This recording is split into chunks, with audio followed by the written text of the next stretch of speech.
नमस्कार। अहिल्यानगरचे आमदार संग्राम जगताप हे सध्या त्यांच्या बदललेल्या भूमिकेमुळे चर्चेत आहेत।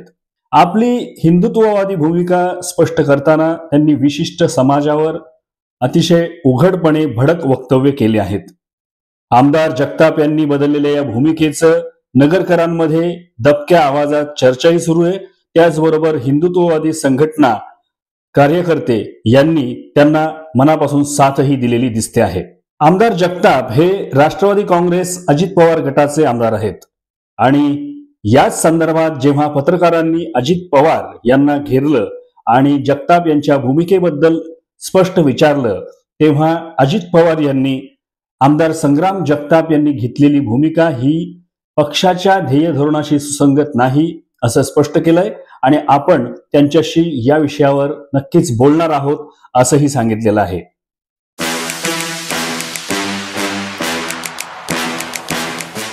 जोपर्यंत मी राजकीय जीवनामध्ये तोपर्यंत चव्हाण साहेबांची विचारधारा मी कदापि सोडणार नाही। शाहू फुले आंबेडकरांची विचारधारा आम्ही आमची विचारधारा सोडलेली नाहीये। मी त्याला आज बोलवलेलं आहे। आज आमची आमदारांची मीटिंग आहे, त्यामध्ये मी त्याला विचारणार आहे। हे आमच्या पक्षाची अजिबात भूमिका नाही। आमची पक्षाची भूमिका सेक्युलर विचारधारेचीच आहे, सर्व धर्म समभाव। त्याच्यामुळं तो असं का बोलला त्याबद्दलची माहिती मी घेणार आहे, त्याच्याशी चर्चा करणार आहे। त्याचे काय गैरसमज झालेले असतील तर त्याबद्दल ते गैरसमज दूर करण्याचं काम आम्ही करणार आहे। जी काही बैठक असते ती दर आठवड्यालाच असते, त्याच्यामध्ये बोलवलं देखील होतं आणि तसं आम्ही कळवलं देखील होतं की दिंड्या चालू आहेत आणि दिंड्या जोपर्यंत पुढे जात नाही तोपर्यंत आम्ही दरवर्षीच म्हणजे नगरमध्ये असतो। मग ते दादांपर्यंत सगळ्या गोष्टी माहिती आहेत, त्यांना ज्ञात आहे सगळ्या गोष्टी। यानंतर खरं तर जर अजित पवार यांनी संग्राम जगताप यांना या संदर्भात अर्थात त्यांनी बदललेल्या भूमिकेसंदर्भात काही विचारणा केली किंवा काही सांगितलं तर त्यानंतर आमदार जगताप हे आपल्या भूमिकेमध्ये बदल करतात का, हा मोठा औत्सुक्याचा विषय राहील। आणि जर त्याप्रमाणे अर्थात पक्षश्रेष्ठींच्या म्हणण्याप्रमाणे आमदार जगताप यांनी आतापर्यंत घेतलेल्या भूमिकेमध्ये बदल केला तर त्यांच्या सोबत आलेले हिंदुत्ववादी कार्यकर्ते भविष्यात त्यांच्या सोबत राहतील का, हाही मोठा प्रश्न आहे। मुळात अजित पवार यांनी सांगितल्यामुळे जर भूमिका बदलली गेली तर संग्राम जगताप यांच्याबद्दल नगरकरांमध्ये संभ्रमाचं वातावरण होईल, त्यांच्या सोबत आलेल्या कार्यकर्त्यांमध्ये संभ्रमाचं वातावरण होईल आणि याची जाणीव नक्कीच संग्राम जगताप यांना आहे।